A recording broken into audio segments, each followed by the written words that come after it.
Olá, seja bem-vindo a mais um podcast do Instituto Brasil Planeja. Hoje eu estou aqui com o professor Demerval Bruzi, psicólogo e neuropsicólogo. Ele é doutor em educação, professor universitário e consultor em saúde mental e organizacional. Ele atua em diversas áreas na área de neuropsicologia, avaliação psicológica, saúde mental do trabalhador. Ele é professor em vários institutos aí de neuropsicologia, do IDP, e possui também experiência em gestão, treinamento de lideranças, avaliação neuropsicológica e desenvolvimento de programas de promoção de saúde mental em organizações públicas e privadas. É um dos grandes especialistas aqui que nós temos. E nós trouxemos o professor para conversar sobre saúde mental do servidor público, que é um dos temas aí que não são tão divulgados, não ficam tão na mídia, mas é um tema gravíssimo, ainda mais quando a gente vê os números de servidores afastados, servidores que estão passando por algum tipo de licença para tratar da sua própria saúde, enfim, esses temas que às vezes a gente não conhece, porque são geralmente temas sigilosos, né? E ficam muito fora do radar da maioria dos servidores, mas hoje o professor, que tem muita experiência, já atua nessa área há muitos anos, vai poder nos trazer um cenário mais claro sobre esse tema e talvez ajudar você que está passando por algum desses problemas aí de saúde em decorrência do seu trabalho. Queria que o professor se apresentasse, falasse um pouquinho, se introduzindo aí, e depois a gente vai conversar com ele sobre vários temas relacionados à saúde mental. Bom, boa noite, Ismael. Depois desse currículo todo aí, eu tenho que dar conta do serviço, né? Tem uma experiência larga, eu comecei há muitos anos atrás na área de treinamento e desenvolvimento, que me fez ter um conhecimento profundo do serviço público em Brasília. Eu estou em Brasília desde 78, né? Tive empresa há muitos anos nessa área, atuando em vários órgãos, Banco Central, Presidência, Ministério do Trabalho, Ministério da Educação. Isso fez com que a gente tivesse um contato muito forte. Eu mesmo fui funcionário público muitos anos, eu fui funcionário do SERPRO. Saí 22 anos, eu estava saindo do serviço público. E hoje as pessoas ainda têm uma visão muito errada do serviço público, né? É como se você tivesse pessoas que não trabalham, pessoas desocupadas, pessoas que estão aproveitando o cargo e vão embora para casa. E nós sabemos que a realidade é totalmente o contrário disso. Isso é um dos fatores que prejudica muito a saúde mental desses profissionais, né? Sim. Professor, a primeira pergunta que eu queria trazer para ti é: durante muito tempo, a saúde mental no trabalho, ela não era muito... Ela não tinha um lugar de destaque. Quando eu era criança mesmo, eu nunca vi nenhum adulto falando sobre isso, e eu só fui ouvir falar sobre saúde mental quando eu comecei a trabalhar. Então, parece que na época do meu pai, dos meus irmãos mais velhos, parece que isso não existia. Ou era um assunto sobre o qual não se falava, ou às vezes as pessoas nem tinham conhecimento desse aspecto da vida. Mas o que mudou nos últimos anos para que esse tema passasse a estar assim, tão comum no dia a dia do serviço público? Essa sua pergunta é muito importante. Vamos explicar isso aí em alguns fatores. Primeiro, vamos voltar um pouco no tempo dos seus avós. Sempre existiu problema de saúde mental, né? Só que as pessoas com uma depressão, por exemplo, isso é besteira. Isso é falta de trabalho, isso é falta de Deus no coração. E levava para uma série de fatores outros que não a própria saúde mental.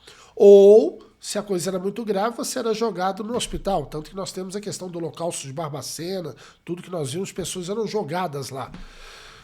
Mas tinha um outro lado também, que a vida era um pouco mais lenta, né? Você mesmo, servidor público numa outra cidade que não Brasília, você trabalhando em estado e município, você conseguia sair em casa, almoçar e voltar. Eu falo muito isso, que Brasília é meio tradicional. As pessoas saem, vão em casa e voltam, né? Então, você tinha um ritmo diferente.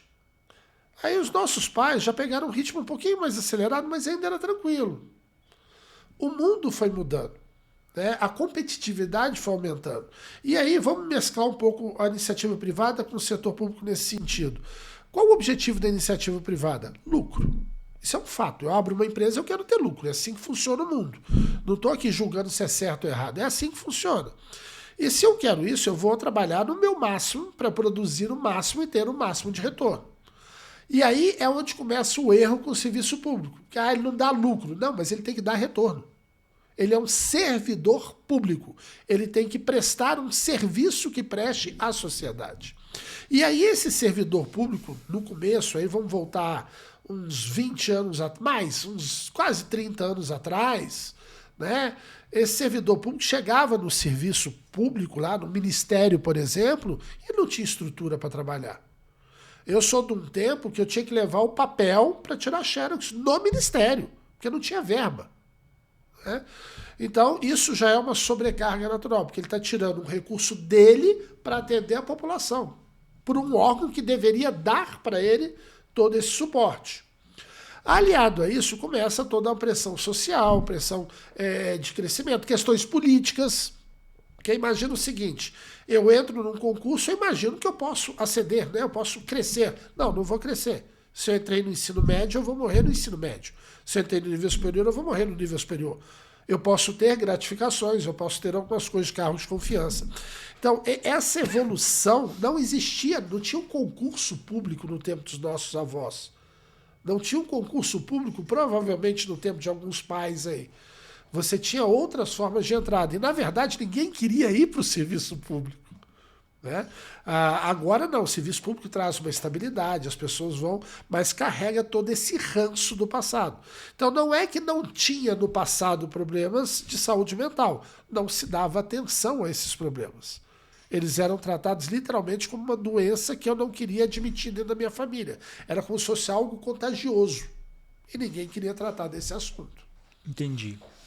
E sobre um pensamento comum de que, como o servidor tem uma vida mais tranquila, mais mansa, então quer dizer que o servidor público ele tem menos probabilidade de ter algum caso de saúde mental. Isso corresponde à realidade? Nem de longe. Eu fui diretor do MEC muitos anos. A minha equipe trabalhava de 7 da manhã às 9 da noite. 7 da manhã às 9 da noite. Eu queria saber onde está a facilidade desse trabalho. A minha equipe visitava escolas públicas do Brasil inteiro, do jeito que dava para ir. Né? A gente conseguiu o avião daqui para uma cidade e para o interior. Como é que você vai? Você vai no que tiver de transporte, no que a prefeitura conseguir ajudar. Só que essa pessoa tem uma família, tem um ritmo, tem tudo, e ela ia. Então eu conseguia ter uma equipe dentro do MEC que a gente dividia e fazia esse trabalho de 7 da manhã às 9 da noite. Nós atendíamos ao Brasil. Imagina o ritmo de trabalho dessas pessoas. E essas pessoas tinham família também, têm filhos, têm maridos, têm esposas, e eles tinham que se organizar naquilo ali. E nós tínhamos, eu trabalhava na área de formação de professores, dentro da Secretaria de Educação à Distância, ela foi extinta. Então, o nosso ritmo era alucinante de formação no Brasil inteiro. Quem disse que era fácil? Não, a gente trabalhava que nem louco. Eu cansei de sair do Ministério da Educação às 3 horas da manhã. E eu não saía porque eu era diretor. Eu saía porque, como diretor, eu ficava com meus funcionários, que estavam lá até às 3 horas da manhã trabalhando, montando material, preparando viagem. Então, esse mito precisa acabar. Ah, mas tem funcionário vagabundo? Tem, mas tem médico vagabundo, tem advogado vagabundo, tem psicólogo vagabundo, tem empresário vagabundo. Vagabundo tem em qualquer lugar. Eu não posso pegar uma minoria, que é uma minoria, e transformar isso como uma regra. Eu não sei vocês, mas nos últimos anos, eu vou pegar outro exemplo. Minha avó faleceu, eu tive que ir no Ministério das Comunicações dar entrada, porque ela recebia lá a pensão e tudo. Eu tive um atendimento digno do primeiro mundo. E eu não estou aqui rasgando a seda para o serviço público, não. Tem várias críticas ao serviço público. Mas o atendimento que eu tive foi de primeira qualidade dentro do Ministério. Eles tinham tudo documentado, tudo de primeira. Eu fui atendido no horário, eu fui atendido com respeito e qualidade de pessoas que estavam trabalhando com muita qualidade. Então, esse mito de que o funcionário tem uma boa vida, não, porque as pessoas são comprometidas. Elas prestam um serviço que presta para a sociedade. Agora, eu vou ter no meio disso uma maçã podre, faz parte do jogo. Na empresa privada eu também tenho. Quantos de nós aqui não compramos coisas, serviços e somos maltratados? E ninguém fala disso. Né? É porque eu acho que essa ideia decorre assim, da população ver talvez só os cargos de elite do funcionalismo público, né? Como padrão de vida boa, mas a maioria dos servidores trabalha em serviços muito desgastantes, pessoal da educação, pessoal da saúde, segurança pública, que são muito mal remunerados, em grande parte deles. Professores no Brasil são muito mal remunerados, por exemplo. Pessoal da segurança pública também, muita dificuldade para trabalhar. E esses é que sustentam o Estado brasileiro, se nós podemos falar dessa forma, né? E talvez estes é que vão estar passando por um sofrimento mental por falta de estrutura, baixa remuneração, falta de reconhecimento no trabalho, e que as pessoas não veem. Veem só servidores de alto escalão e pensam que esse é o padrão do funcionalismo brasileiro, né? Talvez seja esse um dos problemas também. Professor, e quando a gente pensa em saúde mental, do que a gente está falando? A gente está falando de saúde mental, é a pessoa que não tem depressão, que não tem ansiedade, que não tem algum tipo de transtorno. O que é saúde mental aplicada ao servidor público especificamente? Esse é outro ponto que é um mito que a gente tem que ter, né? Passar por processos de tristeza, pequenas depressões, todos nós passamos, né? A questão é quando isso atrapalha o seu trabalho de uma forma de te tornar disfuncional na sua atividade, onde você não consegue exercer a sua atividade com a qualidade que você sempre fez. Você começa a ficar disfuncional, você já não consegue fazer aquilo que você fazia. Então, levantar se torna um esforço muito difícil, né? Tomar banho é um esforço muito difícil. Então, esse processo ele vai trazer o adoecimento. E esse adoecimento ele pode ter diversos fatores, desde uma questão até genética, até uma questão medicamentosa, por exemplo, o remédio que você toma pode te levar a esse processo, pode te levar a esse processo, ou até essa exaustão mesmo, de não dar conta de entregar à sociedade. Vamos imaginar um policial militar, já que você falou da segurança, imagina o que é você andar pelos becos de lugares extremamente perigosos, podendo ser alvejado a qualquer momento, sendo que você tem um filho em casa. Vamos pegar um policial federal do trânsito, né? Um policial rodoviário federal. E ele vai socorrer um acidente. E ele chega lá no acidente e tem uma criança destroçada dentro do carro. E ele acabou de ter um filho. Como fica a cabeça dessa pessoa? Tanto que a gente tem uma máxima, né? Quem cuida do cuidador? Porque ele não deixa de ser um cuidador. Um médico que tem que dar um plantão e não tem sequer gás no hospital. Então, nós acabamos entrando, infelizmente, dentro de um processo político que não é o caso da nossa discussão. Mas vale a pena só colocar na mesa para as pessoas lembrarem disso. Às vezes, a própria corrupção que tirou o dinheiro daquele hospital vai causar um dano mental muito grande nos funcionários daquele hospital, porque eles são comprometidos com a saúde das pessoas. E eles vão pegar recursos próprios para isso. Então, essa saúde mental, ela vai levar a uma depressão, ela pode levar a uma tendência a suicídio. A pessoa perde o sentido da vida. Imagina que é você ser um médico ou um enfermeiro dentro do hospital oncológico. A sua vida é com a morte, não é com a vida.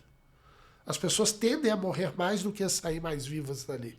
E ela tem que lidar com isso todos os dias. Lidar com familiares que não vão entender e vão falar, fulano é frio, esse médico é frio. Não, ele não é frio, ele está cuidando, tentando manter a saúde mental dele para sobreviver a essa pressão toda. Então, são assuntos que a gente tem jogado debaixo do tapete porque não é iniciativa privada. Só que o serviço público tem que dar resultado também. E nós estamos cobrando um preço muito caro desses servidores, que é a própria dignidade humana deles ali no processo. Nós tivemos em Brasília, nos últimos anos, um nível de suicídio muito grande entre policiais militares. Então, quem cuida dessa saúde? Como é que é feito esse acompanhamento? Não é. E essa é uma pergunta que eu queria fazer para o senhor. Em tese, os órgãos deveriam ter um setor de suporte psicológico para essas pessoas. O senhor tem dados sobre como é que está isso, se tem funcionado? Claro que eles não conseguem abranger todas as necessidades, né? Mas como é que isso está hoje estruturado? Na verdade, eu não vou ser hipócrita, não está. Não está, deveria estar, mas não está. Existem psicólogos dentro da Polícia Militar, no Corpo de Bombeiros tem psicólogos, nas escolas tem alguns psicólogos, mas está longe de ser o número necessário e com a formação necessária para estar lá. Sem contar que a gente falou agora do serviço público, do serviço de proteção, né? O caso da Polícia Militar, os bombeiros também é outro exemplo muito bom. O Bombeiro de Brasília é um exemplo para o Brasil. Ele é um exemplo. Inclusive, poucas pessoas conhecem, os bombeiros de Brasília têm uma questão, eles têm um departamento, eu confesso que eu não sei os nomes, eu sou ruim para guardar nomes, mas que vai evitar que a pessoa se suicide. Não são psicólogos. São bombeiros que não têm a formação da psicologia, mas que têm um treinamento tão apurado de se aproximar, de chegar e conseguir salvar uma vida. Né? O que nós deveríamos fazer? Nós deveríamos estar pegando essas pessoas e promovendo o ensino da psicologia para eles, dando essa formação, literalmente um curso superior para essas pessoas. Se eles quiserem, eles vão ter que pagar do próprio bolso. porque o Estado não está preocupado com isso, né? Então, existe toda uma estrutura. Agora, o que acontece tanto com a Polícia Militar quanto com bombeiros? Se eu vou para o psicólogo, o meu colega de farda já me olha diferente. Ainda existe o mito da fraqueza, como se saúde mental fosse um problema de fraqueza. Não é, é o contrário. Se eu tenho coragem de procurar um psicólogo, é que eu sou muito seguro de mim para ir lá e falando, eu preciso de ajuda. Eu realmente cheguei no meu limite. Eu preciso de ajuda. E eu vou procurar um profissional, eu não vou procurar inteligência artificial, eu não vou procurar meu melhor amigo, eu vou procurar um profissional da psicologia, uma pessoa que tem, no mínimo, 5 anos de formação. No mínimo. Que a média hoje é a formação, mas várias pós-graduações. Não é uma, não, são várias pós-graduações. Para que você dê conta da saúde mental desta pessoa que está na sua frente. E, na sua opinião, quais são hoje os principais fatores de adoecimento no serviço público? O que mais causa estresse e a pessoa chega naquele limite assim de ficar disfuncional? Se eu pegar o serviço como um todo, tirando essa força de segurança, tá? Vamos pensar no resto. Primeiro, expectativa. É aquilo que eu comecei a falando nas primeiras perguntas, né? Que eu acabei botando muita coisa ali na resposta. Eu entrei no ensino médio. Eu vou morrer no ensino médio. Porque faz parte do concurso, né? Entrar no ensino médio, você vai ter uma carreira de ensino médio. Se você quiser galgar outros cargos, né? Existe uma briga muito grande no pessoal da psicologia que não gosta da palavra meritocracia, que ela não funciona tão bem assim. Mas se eu quiser evoluir nesse processo, eu tenho que fazer outro concurso. O que eu posso ter dentro do serviço público é uma gratificação. E como é que funciona a gratificação? 4 anos. Porque depois tem outro governo. E mesmo que se mantenha o mesmo governo, a reeleição, tem a questão política. A gratificação está muito ligada a isso. Isso traz um sofrimento psíquico. Você vê, eu era diretor do Ministério da Educação. E eu não era do Ministério da Educação, não era do quadro do Ministério da Educação. Tanto que eu falava abertamente, no meu entender, um entendimento muito pessoal, que até diretor era obrigado a ser funcionário público, na minha opinião. Tinha que ser funcionário de carreira. Já secretário, não, é um cargo político. Ministro é um cargo político, eu concordo. Mas diretor tinha que ser da casa. E eu era um diretor, eu fiquei 5 anos diretor do Ministério da Educação. E eu tinha pessoas do meu lado, a Ronara, que foi minha substituta, a Estela, que foi minha substituta também, o Rogério, que era a parte financeira, que eram extremamente capazes para serem diretores. Todos eles poderiam ser diretor. E eles tinham uma grande vantagem, eles eram da casa. Eles entraram naquele concurso. Eles conhecem a casa melhor do que ninguém. No caso particular meu, dentro do Ministério da Educação, como eu já tinha ido e vindo algumas vezes como terceirizado, eu conhecia muito bem a casa. Eu entrei para um projeto muito específico. Mas a maioria dos outros diretores entraram politicamente dentro do Ministério. E aí você tem, até você entender o mecanismo, né, é complicado. E o funcionário ele tem essa expectativa. Então você imagina, eu quero chegar lá e eu sei que eu não vou chegar, porque tem um fator político atrapalhando. Então esse é um principal ponto. Segundo ponto, falta de condições. Às vezes o ministério está todo arrumado, a estrutura está linda, mas eu não tenho condições de uma passagem para poder visitar determinado lugar. Eu não tenho condições de uma máquina decente dentro de um hospital, por exemplo, que ela está lá no porão parada. Então, essa questão da gestão de recursos acaba trazendo muito sofrimento, né? Terceiro ponto, a própria vida pessoal deste profissional dentro da casa. Ninguém está preocupado com a vida pessoal dele, mas as pessoas separam, as pessoas têm doenças, as pessoas perdem parentes, as pessoas têm horário para... Vou pegar um exemplo muito bom do MEC lá. Eu tinha uma funcionária que um dia cheguei cedo no ministério, cedo, 7 horas da manhã, que a gente começa por volta de 8, 9 horas. Cheguei lá às 7 horas da manhã, ela já estava lá. Falei, o que você está fazendo aqui? Ela falou, não, eu deixo meu filho na escola e venho para cá. Só que ela não podia bater ponto, porque não estava no horário dela.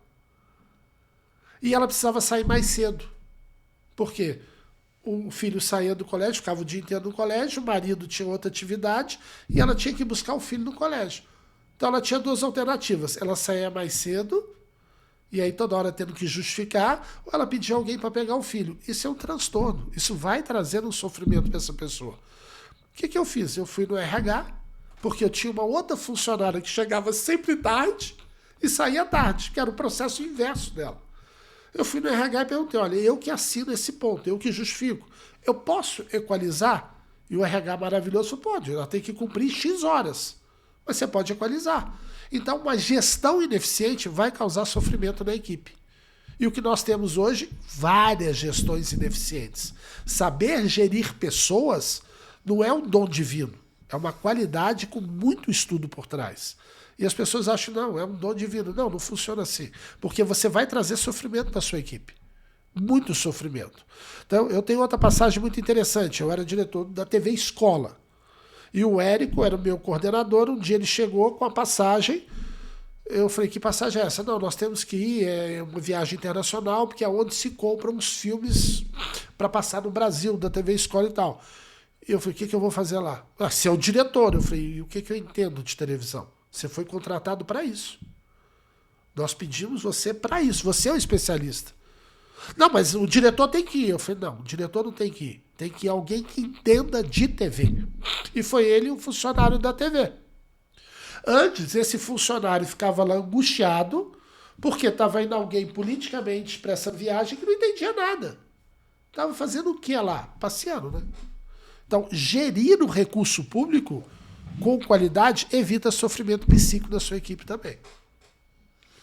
E diferente de um atendimento médico, numa cirurgia, por exemplo, que o médico vai lá e a minha sogra, por exemplo, agora descobriu um tumor no seio.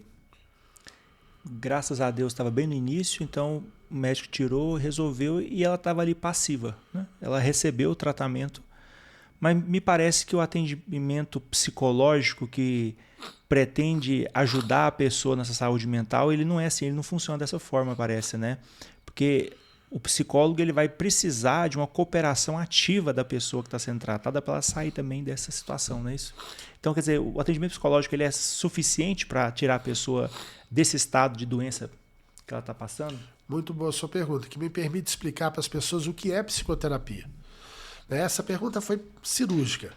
Primeiro, você tem razão. Se eu não tiver do outro lado, que é o meu paciente, e eu chamo o paciente, é outra briga que existe dentro da psicologia. Ah, é cliente? Não, é paciente, porque tem paciência de aguentar o processo. Então, a pessoa paciente nesse processo. Ela tem que querer. Se ela não quiser estar ali, não adianta. Né? Como tudo na vida, se eu não quiser, não funciona. Existe uma, na sua fala, eu brinco muito com meus alunos que eu faço uma correção. É muita arrogância de qualquer psicólogo achar que ele ajuda alguém. Nós não temos esse poder. Nós não ajudamos ninguém, nós damos ferramenta para que as pessoas consigam sobreviver às próprias dores. Que elas consigam ter resiliência suficiente para carregar os próprios problemas, os próprios traumas, as próprias dores, né? Esse sofrimento psíquico dela. Então esse é o nosso papel. Nossa formação não é ouvir o que as pessoas estão dizendo. A nossa formação é ouvir o que elas não estão dizendo. Esse é o sofrimento dela.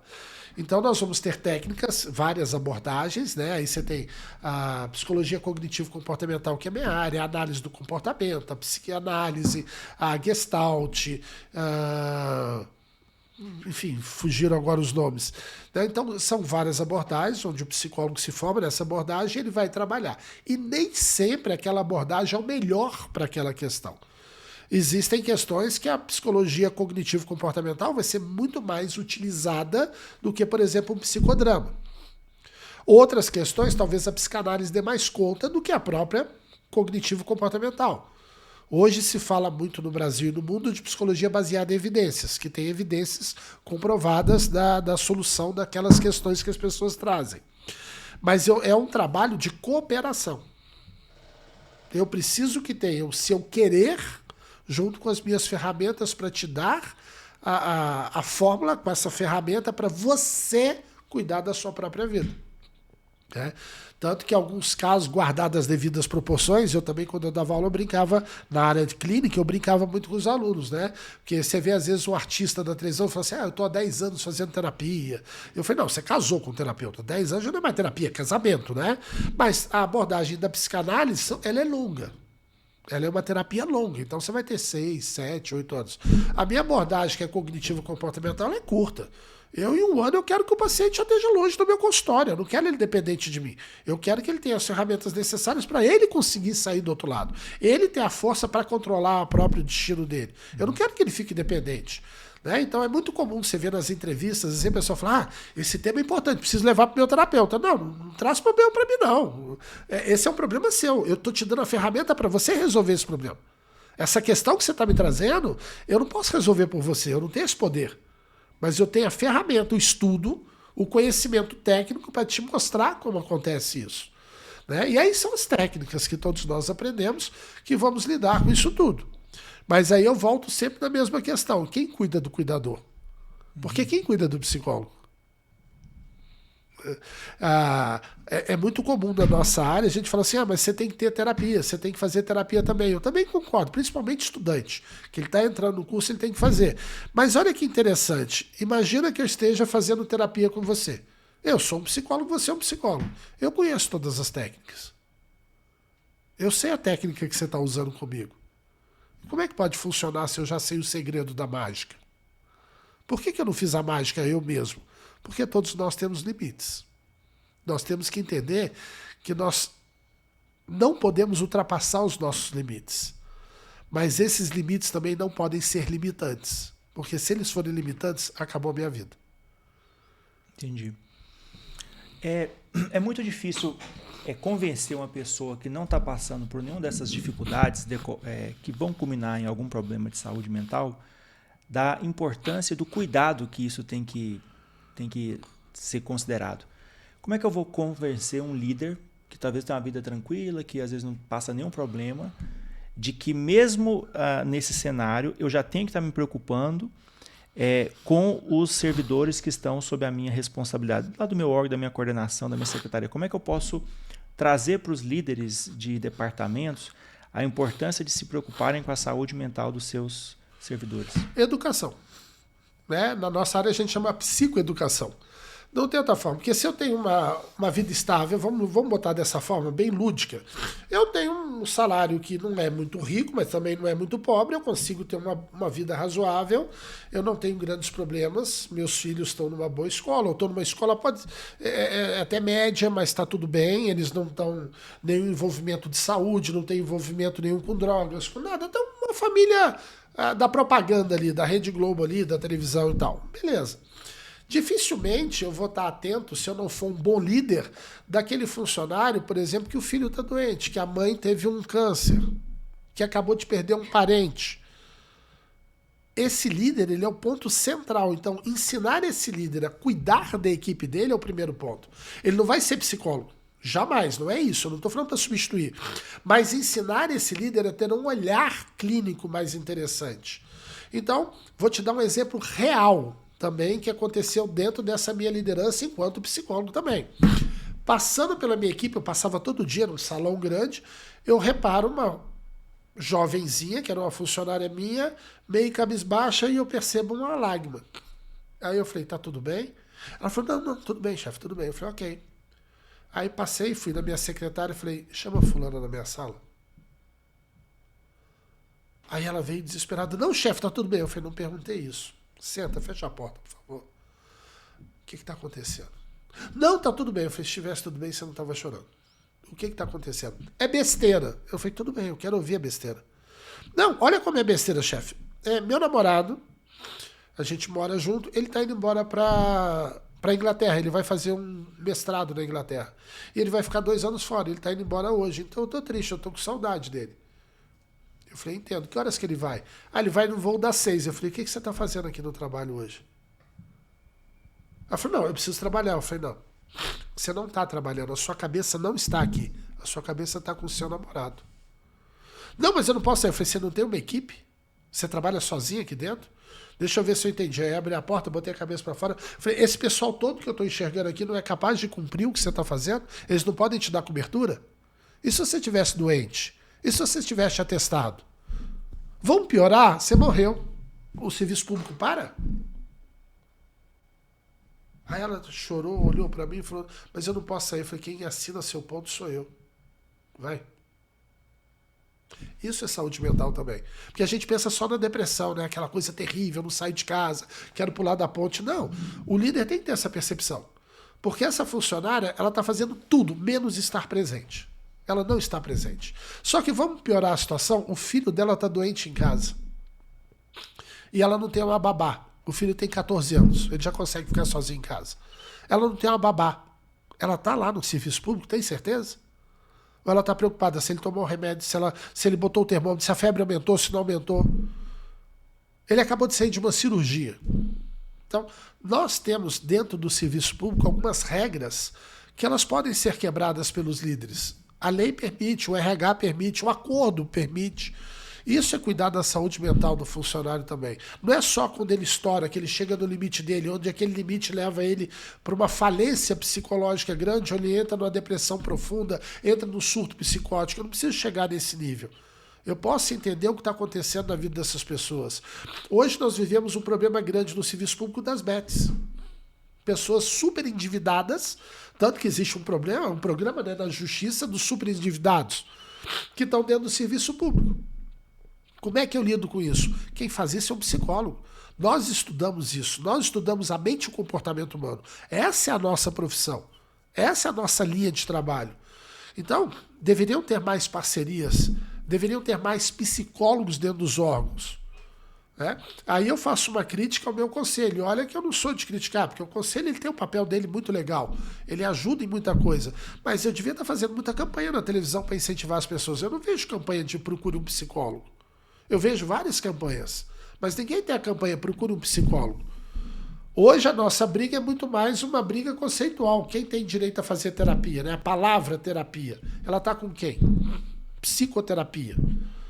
Não, basta esse conhecimento. Então, mostrar para as empresas, mostrar para o serviço público que um líder eficiente vai trazer eficiência e eficácia para o setor é uma obrigação. Isso vai melhorar o atendimento como um todo. Só que aí nós misturamos muitas coisas. Agora nós estamos vendo uma série de funcionários em home office depois da pandemia. Quem disse que isso é bom? Eu tenho pacientes dentro do meu consultório que estão home office, que foram obrigados a ficar home office. E eles odeiam home office. Então, eu poderia simplesmente selecionar quem quer home office. Você pode. Quem não pode com home office? Porque tem gente que é pior o home office. E olha que legal. Você vai fazer home office, o seu salário aumenta em alguma coisa? Nem todo órgão tem ajuda de custo. Mas quem paga o aumento da luz?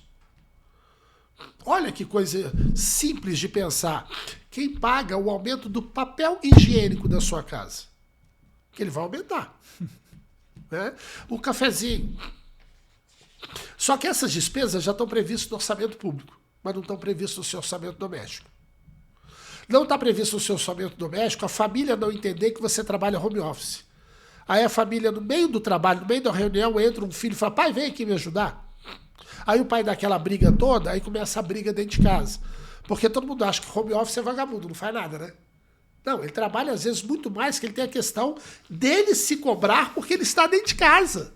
E não tem sentido nenhum. Ele trabalha 8 horas, é isso que ele tem que dar conta. Daquilo que ele foi contratado para fazer. Aonde ele está, não interessa. E isso é tão interessante de se pensar. Eu fui gerente da Microsoft durante 5 anos também. Eu não precisava ir para o escritório. E não tinha pandemia, não tinha nada disso. Eu podia trabalhar de onde eu quisesse. Não foi uma nem duas vezes que a minha chefe me ligou e eu atendi o telefone assim, não posso falar agora, te ligo depois. Ela está em reunião, eu falei, não, estou no cinema. E eram 3 horas da tarde. E eu nunca fui punido, nunca fui chamado a atenção. Não. Eu tinha que entregar um determinado trabalho. Por que eu não posso fazer isso no serviço público? Eu fazia isso com a minha equipe. Eu chegava para um funcionário e falava, vem cá, você me comentou que seu filho foi bem na escola, você estava todo alegre e tal. Leva ele para tomar um sorvete agora à tarde, leva ele no cinema, vai passar agora o Homem-Aranha aí está saindo. Leva ele para assistir. Não, você está louco, chefe? Eu falei, não, quem assina seu ponto sou eu. Vai lá.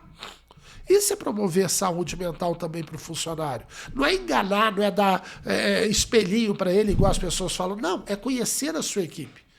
É proporcionar à sua equipe qualidade de vida dentro das regras do trabalho. Porque existem regras. E nós temos que seguir. Quando você passou no concurso, você sabia o que você ia fazer. Ninguém te enganou, estava escrito lá. Só que eu, como gestor, posso flexibilizar isso. Eu não preciso transformar isso numa uma cadeia, todo mundo acorrentado e preso. Quem cuida de uma cadeia, segurança penal, como é que é a vida dessa pessoa? Alguém parou para pensar isso? E é nisso que eu queria entrar também, na questão do esgotamento de algumas carreiras, o burnout, né? Que hoje está muito falado aí. Isso sempre existiu? É mais comum hoje? Tem uma epidemia disso aí? Como é que está acontecendo com essa expressão que está ficando tão famosa, né? Sempre existiu um problema de saúde mental, sempre existiu o burnout, mas não na proporção que nós temos. Porque hoje se passou a exigir das pessoas uma produção além do que elas fazem. É uma necessidade de justificar uma competência além. E as pessoas acabam internalizando isso. Mas você vê isso desde a escola. Se seu filho chegar em casa hoje, você falou que você tem uma filhinha, não é isso? E ela chega em casa hoje e tirou 7 na prova, o que você fala para ela? Para mim tá muito bom já. Eu também adoraria, passou, tá bom, né? Era a minha briga com a minha esposa, que eu chegava em casa e falava, passou, tá bom. Minha esposa, não, tem que ser. A minha esposa foi aluna nota 10. Eu não, já foi aquele aluno que passou, estava satisfeito. Mas o que a gente cobra deles? Eu brincava muito com a minha mãe, né? Minha mãe, infelizmente, já faleceu, mas quando era viva eu brincava. Porque meu filho já novinho fez alguma coisa, eu falei, engraçado, na minha época, eu cheguei com a nota 7, você falou que não fez mais sua obrigação. Ele, você tá paparicando aqui, que ele tirou 7, que maravilha. Eu falei, neto, né? Mas no meu tempo era assim, você fez mais que a sua obrigação. Não, peraí, eu me esforcei, aquele 7 foi difícil para mim. Mas você está na sociedade do consumo, na sociedade do tem que dar certo, na sociedade do sucesso. E o que é esse sucesso? Eu também tenho uma fala muito pessoal que eu agradeço a uma pessoa que chama Giovanni Casilo. Giovanni Casilo foi meu técnico de saltos ornamentais. Há 35 quilos atrás, acredite, eu fazia isso, né? E o esporte me ensinou uma coisa muito boa que não aprendemos nas empresas e não aprendemos no serviço público. Aprender a perder. O Giovanni foi uma figura muito importante na minha vida para ser quem eu sou hoje. Eu falo que é um pai para mim, ele foi um segundo pai, porque ele me ensinou a perder. Ele me ensinou dentro do esporte, você imagina, nos saltos ornamentais, aquele negócio da água, eu caía, dói pra caramba, eu levantava, ele sobe e faz outro. Sobe e faz outro. Eu e todo mundo. Né? Só que eu não tinha chance de ser um campeão olímpico igual os meus outros colegas tinham. E ele me ensinou do mesmo jeito, ele me ensinou a perder. Então, no serviço público, eu não vou ter um campeão olímpico toda hora. Vai ter um funcionário que se destaca, outro. A maioria vai estar ali fazendo o papel dela, que foi contratada para isso, que passou no concurso para isso. E eu posso trabalhar isso mentalmente com as pessoas. Eu não preciso exigir acima do que elas estão. Só que aí, dependendo do fator político, entra um secretário que é louco, totalmente piradão total. E vai exigir das pessoas, tem que ficar até mais tarde. Não, não tem. Peraí, calma. Vamos entender a necessidade. Emergências são emergências. Aconteceu uma emergência, vamos fazer no mutirão. Mas são emergências. Né? Eu sempre falava para meus funcionários, urgente é aquilo que não foi feito a tempo. Então, se temos mas tem que ser entregue urgente. Não, urgente não foi feito a tempo. Se você tem um bom planejamento, não tem essa urgência. Então, proporcionar isso vem desde o berço, que a gente vai fazendo isso na escola, exigindo dos nossos filhos performance cada vez maior. Você pega o currículo de uma criança hoje, é quase um MBA. Você tem colégios em Brasília, eu tenho adolescentes aqui como meus pacientes, que eu olho a vida dessas pessoas, desses jovens, eu internamente fico pensando, qual o sentido de fazer isso com esse jovem? Ah, não, porque vai passar no vestibular, não, ele vai passar porque ele é bom. Não é porque esse colégio está fazendo o que ele está fazendo. Porque o colégio bota hoje ele numa posição que não precisa, é sábado, domingo, feriado, não precisa. Qual o sentido disso? Isso vai afetar a saúde mental. Quantos jovens com burnout? Quantos jovens tentando suicídio? Jovens de classe média alta, né? Jovens de classe baixa. Qual o sentido de um jovem querer acabar com a própria vida? Que dor é essa? Então, isso a própria sociedade tem causando cada vez mais. Com o quê? Com essa exigência desnecessária. Só que as pessoas confundem isso com laissez-faire, faz o que você quiser. Não é isso. É regras claras, mas dentro das possibilidades das pessoas. Respeitando a individualidade das pessoas. Nós, na psicologia, nós usamos um termo que é a subjetividade do ser humano. Então, eu tenho que respeitar a subjetividade do outro. Eu odeio o termo empatia, porque dá a ideia que eu me coloco no lugar com o outro. Não, impossível. Eu não consigo me colocar do outro, mas eu consigo olhar a vida com o olhar do outro. Entender como o outro pensa para poder reagir dessa forma. E não querer impor a minha forma a toda a minha equipe, a minha forma a todo mundo. Por isso que gera doença mental no serviço público. Porque eu quebro a expectativa, eu não tenho recursos e o chefe quer que eu pense como ele pensa. Porque ele acabou de chegar politicamente e ele acha que o jeito dele é o melhor. Se nós pararmos para pensar friamente falando, quantos anos dura um governo? De efetividade, de trabalho, de verdade? Na verdade, 2, né? Porque o primeiro ano ele está conhecendo e o último ano ele tem que preparar a nova campanha dele. Então, de trabalho mesmo, tem 2 anos. Coitado do servidor público contratado, concursado, né? Porque ele vai passar os 4.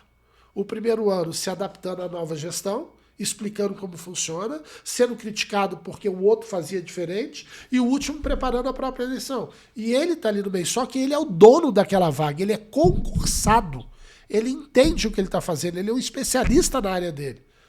Então, as normas deveriam proteger esse servidor público também nesse sentido, que alguns cargos não pudessem ser mexidos, para que você tenha continuidade de serviço público, independente dos partidos políticos, porque isso vai afetar a saúde mental desse servidor. Você imagina, coitado, ele vive o ioiô, né? O tempo todo. Professor, uma última pergunta. Pensando assim na administração pública nos próximos 10, 20 anos, aí, quais são os desafios para que esse tema se torne algo mais comum e seja levado assim com a certa profissionalização, como é hoje o tema licitações? Todo mundo sabe que licitação é um problema na administração pública, tem que capacitar servidores, isso já está no DNA da administração pública.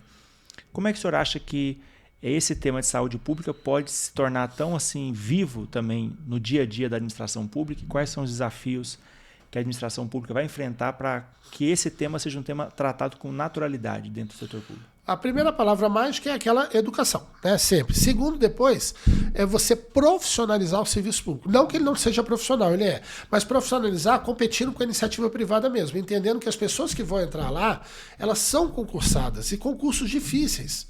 Então eu não posso simplesmente deixar que a legislação permita que eu bote lá uma pessoa politicamente indicada que não entenda nada do que ela está fazendo. Ela vai criar um problema muito grave naquele setor, naquele órgão e tudo, né? Então entender esse processo é fundamental. Aí eu preciso dos legisladores. Eles precisam entender que a saúde mental hoje é prioridade, porque sem saúde mental não tem funcionário. Se eu tiver uma equipe com burnout de atestado médico, eu não trabalho, a equipe está parada. Não é greve, não é nada. Ela entrou, parou. O que eu vou fazer? Eu vou lá no hospital tirar a pessoa, tirar de dentro da casa dela? Segunda coisa é ter seriedade nos processos, que aí entra naquela questão lá atrás que a gente falou dos malandros, que usam atestado falso, que na verdade vão para a praia aproveitar. E aí sai na televisão aquele cara com atestado na praia. Aí todo servidor público faz isso. Não é assim que funciona. É o contrário. Esse é a exceção à regra. Então eu tenho que formar bons líderes, bons gestores, para que eles consigam entender a importância dessa saúde mental. E eu tenho que ter um lobby muito forte junto ao meu Congresso ali, a minha Câmara, o meu Congresso, para mostrar para os senadores e deputados o quão é importante essa saúde mental. O quão não se fala de suicídio naturalmente, nós temos toda uma lei de proteção, isso é super importante. Mas esses dados, para a pesquisa, tem que ser trabalhados para mostrar para o nosso legislativo, para o nosso judiciário, né, para as nossas competências políticas, o quanto isso é grave. O quanto isso está levando o desgaste das pessoas que trabalham para a população. Quantas vezes a gente não viu na televisão um médico surtando no hospital público? Porque ele não tem condições de atender. E o papel dele é salvar vidas. Imagina como ele está internamente no conflito ético. Que ele precisa salvar vidas e não tem equipamento para isso, não tem condições para isso, não tem nada. Ele está 24 horas trabalhando porque o colega, que é a exceção, não foi para o plantão dele. Porque o colega que é exceção tem envolvimento político ali. Então as regras têm que ser muito claras, a lei tem que ser bem clara para isso também, para proteger. Agora, acima de tudo, formar bons líderes. Formar gestores competentes para entender isso. Ter psicólogos dentro dos órgãos. Mas não é um psicólogo de gravatinho, não. Um psicólogo que vai atuar mesmo no órgão. Nós temos aqui no Brasil um preconceito muito grande de ter um psicólogo com uma sala toda equipada, que tenha toda a proteção acústica para atender o servidor ali dentro do órgão dele. Terapia mesmo dentro do órgão. Por que não fazemos isso? Eu trabalhei um tempinho dentro do Ministério da Saúde, no Farmácia Popular, e tinha um psicólogo que atendia a equipe lá. Eu era um terceirizado lá dentro e eu vi o psicólogo atendendo. Não é o atendimento ideal, não é uma psicoterapia tradicional, mas naquela emergência é fantástico. É um primeiro atendimento maravilhoso para essa pessoa. Porque ele tem alguém que confia e que é confidencial, não vai sair falando para todo mundo. E eu começo a ver órgãos que estão botando uma pessoa para terapia. IA para atender. Não vai funcionar. Né? Vai levar a pior, vai piorar o sistema. Por quê? Não é feita uma pesquisa antes. O Brasil tem um problema grave, né? Que ele lança a lei para depois ver se a lei vai funcionar ou não. Ele não tem uma pesquisa antes de lançar a lei. Você simplesmente joga. Então tem que ser feita uma pesquisa. Por que não colocar esse psicólogo dentro do órgão ali para atender? Com certeza vai ter que ser mais de um psicólogo. Mas que num primeiro momento, você imagina, você está com uma dívida terrível, você tem um problema no carro e precisa chegar no horário e não consegue. Isso vai minando a sua saúde aos poucos. Um parente que faleceu, um parente que está doente, um câncer. Você imagina, sua mãe está com câncer. Você já sabe que é terminal, que não dá jeito, você vai fazer o quê? Então, se eu tenho ali um psicólogo, eu tenho pelo menos alguém com a técnica necessária para me atender e uma forma de eu devolver para essa pessoa uma escuta acolhedora. Que às vezes ela só precisa disso, escuta acolhedora. Né? Nós vimos a tragédia do Rio Grande do Sul. Eu acho que é uma das maiores provas que a gente está muito mal preparado, até dentro da própria psicologia. Porque choveu de gente querendo ajudar. Vários psicólogos se candidatando para fazer terapia. Não, é uma emergência, é um desastre terrível. Eu não tenho que fazer terapia, eu só tenho que acolher a pessoa. E às vezes acolher essa pessoa é só perguntar: você está com sede? Você já bebeu água hoje? Você comeu alguma coisa? Que essa pessoa está há 12 horas sem comer nem beber nada, porque ela está preocupada em achar um parente que sumiu. E não passa pela cabeça dela comer e beber. A mesma lógica, guardada as devidas proporções, é nesse serviço público. Se eu tenho um psicólogo ali, eu tenho uma escuta acolhedora. Eu tenho alguém para fazer esse primeiro trabalho. Paralelo a isso, eu vou fazendo uma formação de bons líderes, bons gestores. Aí eu vou melhorando essa condição. Porque várias empresas privadas fazem isso. E olha, elas produzem, elas dão lucro, elas dão dinheiro. Aí pode que é iniciativa privada. Por que não na iniciativa pública? Né? Quem disse que o serviço público não tem que ser de qualidade? Eu usava essa frase dentro do MEC. Quem falou que escola pública não tem que ter qualidade? Você viu que tudo que sobra joga para a escola pública? Por que não tem que ter os melhores móveis, os melhores equipamentos? Onde está escrito que escola de pobre tem que ser pobre? Não tem escrito isso na Constituição, não tem escrito em lugar nenhum. Então começa nesses processos a falta de saúde mental desse professor, coitado. Porque às vezes ele vai para a escola que não tem teto. E ele dá aula. Não tem banheiro. Não tem água na escola e as pessoas precisam usar o banheiro. Então, esse cuidado, ele parte desta lei e desse gestor que vai tomar conta desse processo. Ele tem que ser responsabilizado por isso. Mas ninguém para olhar isso.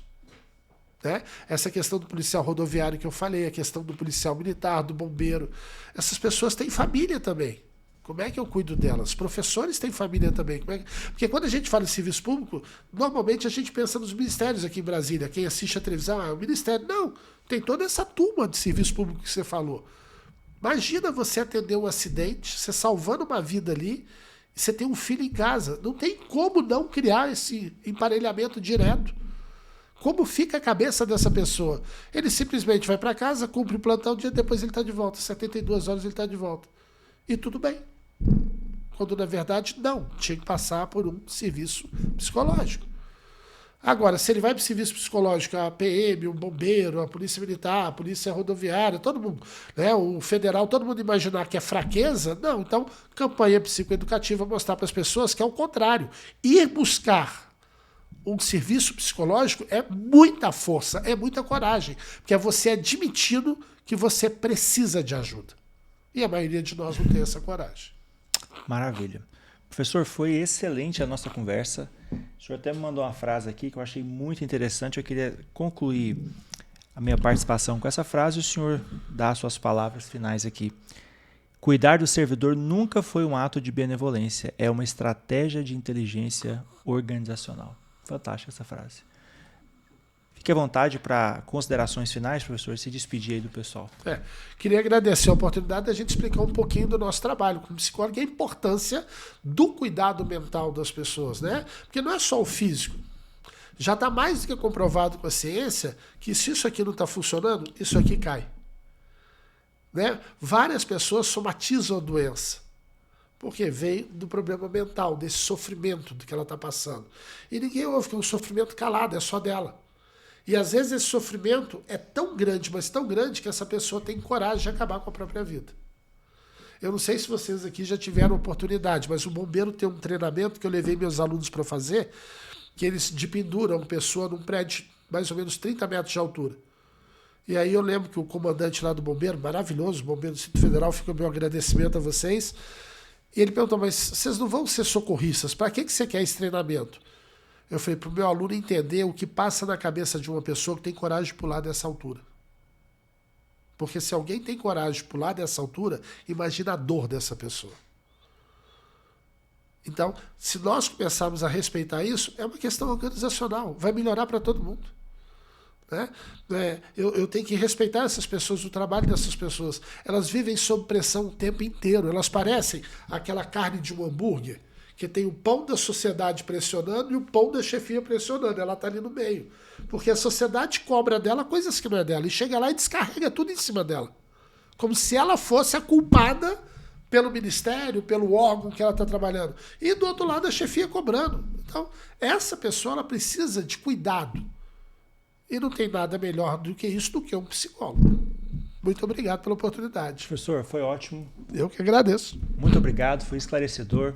Espero que você conte aí com a nossa ajuda em algum aspecto e brevemente nós vamos lançar alguns cursos aqui no Instituto Brasil Planeja com o professor para que ele possa levar todo esse cuidado para o seu órgão, para capacitar tanto líderes quanto servidores, para que o ambiente de trabalho seja um ambiente saudável e que haja um local de promoção de saúde mental. Um abraço para vocês, tchau, até mais.